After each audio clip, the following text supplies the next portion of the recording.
Hello and welcome to Vidyapeeth. आज let's beat the NEET का day 4 है। चलिए क्वेश्चन करते हैं। The maximum acceleration of body moving in SHM is A naught.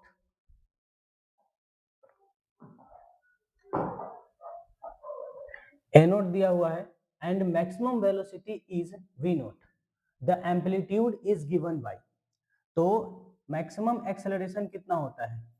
A max is equal to omega square A. Omega square A मतलब amplitude, और maximum velocity कितना होता है? तो v max is equal to omega into A. अब यहां पर हम क्या करते हैं कि हमको निकालना है ये एम्पलीट्यूड। तो v naught is equal to omega into A. तो हम एक काम करते हैं, ओमेगा का वैल्यू निकाल लेते हैं। तो v naught upon omega is equal to A, इसको हम बोलते हैं इक्वेशन नंबर 1 सेकेंड, और इसको बोलते हैं इक्वेशन नंबर 1। अब इक्वेशन नंबर 1 में इक्वेशन नंबर सेकेंड का वैल्यू पुट करते हैं। तो ए मैक्स के जगह पर ए नोट जो कि क्वेश्चन में गिवन है, और ओमेगा के जगह पर ए के बजाय हम ओमेगा निकाल सकते थे, ओमेगा। तो omega naught is equal to कितना हो जाएगा हमारे पास? v अपॉन ए।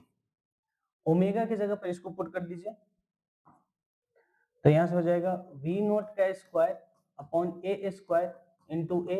एक ए से एक ए कट जाएगा, और यहां से जो हमारे पास ए आएगा वो हो जाएगा v नोट का स्क्वायर अपॉन ए नोट। ये हो जाएगा एम्पलीट्यूड का वैल्यू, जो कि ऑप्शन नंबर फर्स्ट में गिवन है। ये क्वेश्चन नंबर सेकेंड। इक्विलिब्रियम का क्वेश्चन है। यहाँ पे क्या होता है देखिए एक बार। जैसे कि Kp is equal to Kc R T के पावर डेल्टा Ng। अब ये डेल्टा Ng क्या होता है? तो डेल्टा Ng जो होता है, डेल्टा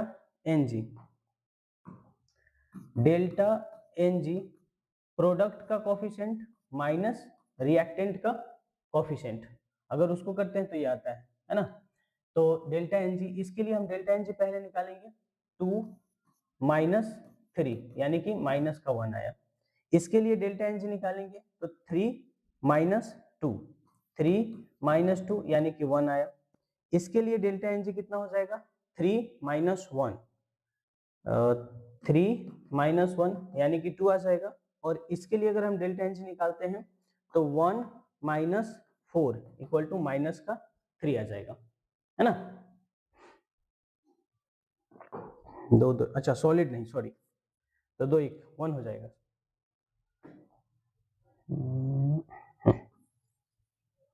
तो यहाँ पे कितना हो जाएगा? ये भी सॉलिड है, ये भी, यानी कि माइनस का 2, माइनस का 2, क्योंकि सॉलिड और लिक्विड को इंक्लूड नहीं करते हैं, सिर्फ गैस को इंक्लूड करते हैं। तो अब इस फॉर्मूला में अगर हम वैल्यू को पुट करेंगे तो हमारे पास आंसर आ जाएगा। तो चलिए पुट करते हैं एक एक करके। इसके लिए माइनस का 1 आया है, यानी कि Kp upon Kc is equal to, यहाँ पे हो जाएगा कितना? आर टी के पावर माइनस का 1। इसके लिए तो माइनस का 1 का मतलब हो गया, यानी कि फर्स्ट के साथ ऑप्शन नंबर 4 जाएगा। 1 का मतलब हो गया आर टी, फर्स्ट ऑप्शन। उसके बाद में इसके साथ सी के साथ चला जाएगा हमारा 2, यानी कि ये थर्ड, और इसके साथ चला जाएगा माइनस का 2 आ रहा है, तो 1 अपॉन माइनस का 2 स्क्वायर यानी कि थर्ड। अगला question, the energy of third Bohr orbit of lithium plus 2 ion. तो अब बोहर ऑर्बिट के लिए एनर्जी कितना होता है, चलिए वो देखते हैं, है ना। तो बोहर ऑर्बिट के लिए एनर्जी कितना होता है? तो energy is equal to minus का 13.6 into Z square upon N square, minus का 13.6, जेड लिथियम के लिए होगा 3 यानी कि 3 इंटू 3, और क्वेश्चन में बोला है थर्ड ऑर्बिट, तो 3 इंटू 3, तो 3 से 3 कट गया। तो एनर्जी हमारे पास आया माइनस 13.6 इलेक्ट्रॉन वोल्ट, पर हमको क्वेश्चन आंसर जूल में दे रखा है। तो अब इलेक्ट्रॉन का वैल्यू पुट करेंगे तो हमको जूल में मिल जाएगा। 13 0.6 इंटू 1.6 इंटू 10⁻⁻⁻19, और जब इसको हम मल्टीप्लाई करते हैं तब हमारे पास आ जाता है आंसर ये माइनस का इतना। Option number 4, option number 4। अगला question, the enzyme which convert into angiotensinogen to angiotensin first is secreted by JG cell. अगला क्वेश्चन है, दो स्टेटमेंट दिया हुआ है असर्शन एंड रीजन, जिसमें आपको बताना है कि कौन सा सही होगा। The vascular system of frog is well developed and close type, सही बात है।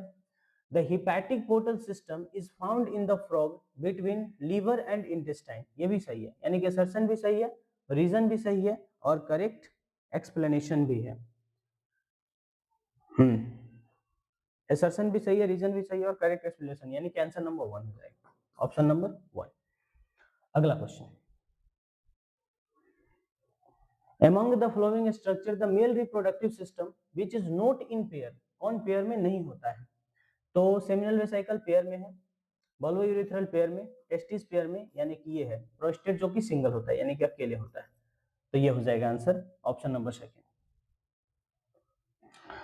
यहाँ पे बोला है कि कुछ match the list, list first को सेकंड से मिलाना है, तो टाइफाइड का क्या हो जाएगा ये, और फ्लेरियल इसके लिए ये हो जाएगा, रिंग वर्म के लिए ये वाला, और चिकनगुनिया के लिए ये।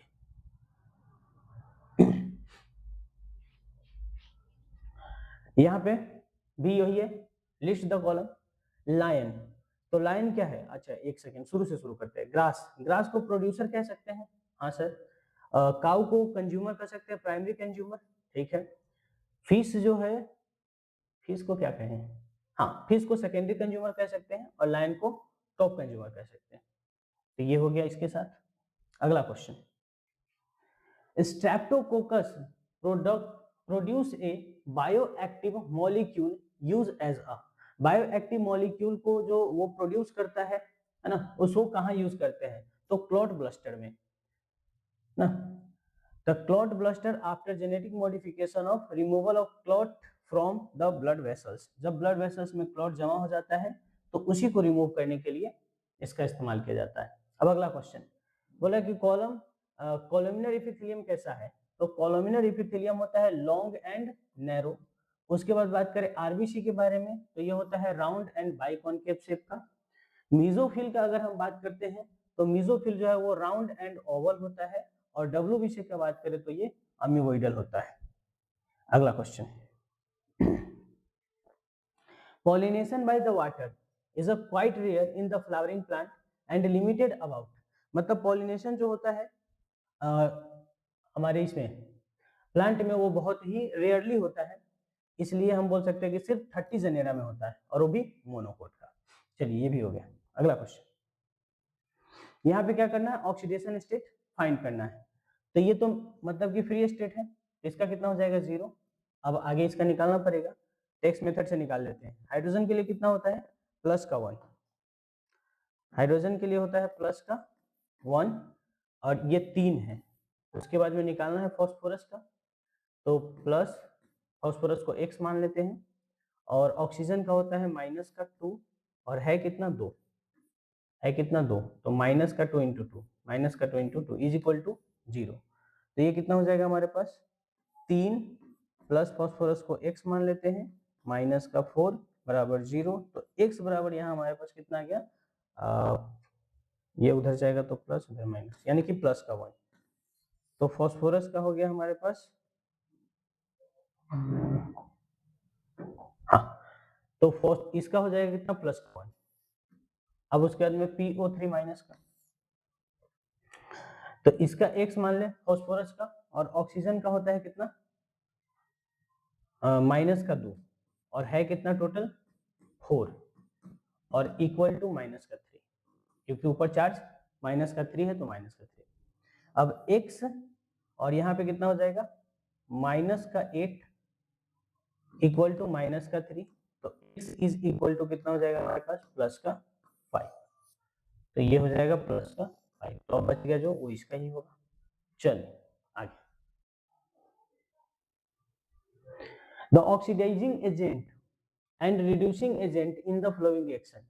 यहाँ पर क्या है, सबसे पहले एक चीज को चेक करेंगे, ये सल्फर है तो सल्फर इसमें भी है इसमें भी है, तो हम एक काम करते हैं इसके रिस्पेक्ट में चेक कर लेते हैं। तो यहाँ पे क्या हुआ है कि हाइड्रोजन लॉस हुआ है, और हाइड्रोजन का लॉस होना क्या कहलाता है, ऑक्सीडेशन कहलाता है। तो इसके खुद का हो रहा है ऑक्सीडेशन, तो ये एजेंट बनेगा रिड्यूसिंग, एक ऑप्शन, और दूसरा ऑप्शन यानी कि ये, तो H2SO3 जो है वो ऑक्सीडाइजिंग एजेंट बनेगा, जो कि फर्स्ट ऑप्शन में और सिर्फ एक ही ऑप्शन में, तो ऑप्शन नंबर फर्स्ट हो जाएगा। Which of the following is correct about regarding I3? I3 के बारे में कौन सा सही है, तो चलिए देखते हैं। सबसे पहले I3 पर माइनस का चार्ज लगा हुआ है, मतलब इसके पास ऐसे होता कितना है 7 इलेक्ट्रॉन, और एक ऐड किया तो क्या इसके पास 8 इलेक्ट्रॉन, टोटल मिलाकर के कितना इलेक्ट्रॉन हो गया 8 इलेक्ट्रॉन। 8 इलेक्ट्रॉन में से आयोडीन जो है वो 2 के साथ बॉन्ड बना रहा है, एक यहाँ और एक यहाँ, है ना, यहाँ आयोडीन है यहाँ आयोडीन है। अब 3 लोन पेयर बच गया, तो पहले लोन पेयर इक्वेटोरियल पोजीशन पे लगेगा, ये इक्वेटोरियल पोजीशन पे लग गया, तो मतलब हम बोल सकते हैं कि इसका जो हाइब्रिडाइजेशन है वो है 1 2 3 4 और 1 5, यानी कि sp3, और इसका शेप लीनियर है ना, शेप जो है वो लीनियर है। जबकि अगर ज्योमेट्री की बात करें तो ज्योमेट्री है इसका ट्राइगोनल बाइपिरामिडल। तो हमसे पूछा है कि कौन सा सही है, तो यही हो जाएगा, क्योंकि ये तो गलत हो गया, इट हैज बेंड शेप, ये भी गलत हो गया, it has 2 lone pair of central atom, नहीं 3 लोन पेयर है सेंट्रल एटम के पास, तो ये हो गया। अब अगला क्वेश्चन,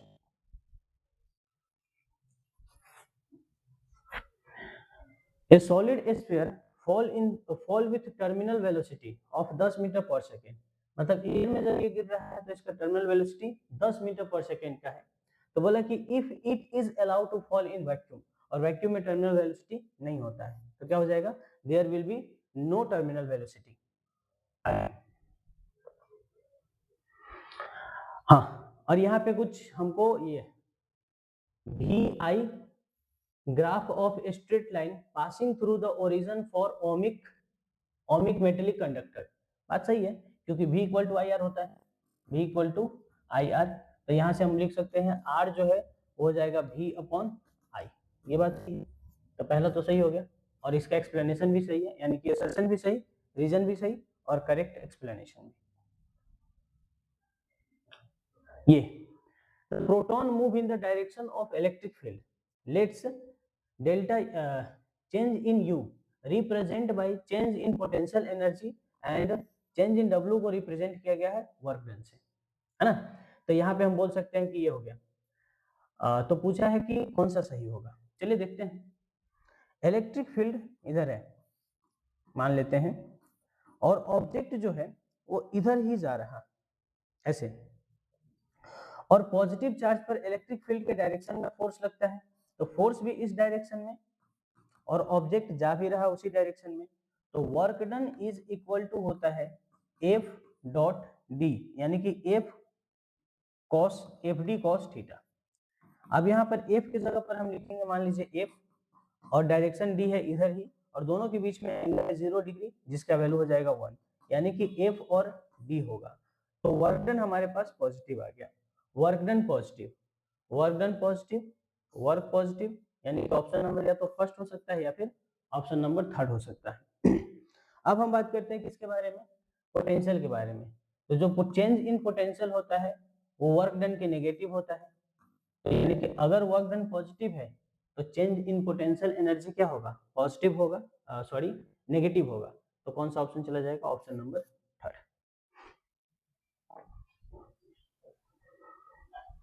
तो आज तक इतना ही क्वेश्चन था, फिर कल मिलेंगे, तब तक के लिए पढ़ाई करते रहे, ऑल द वेरी बेस्ट।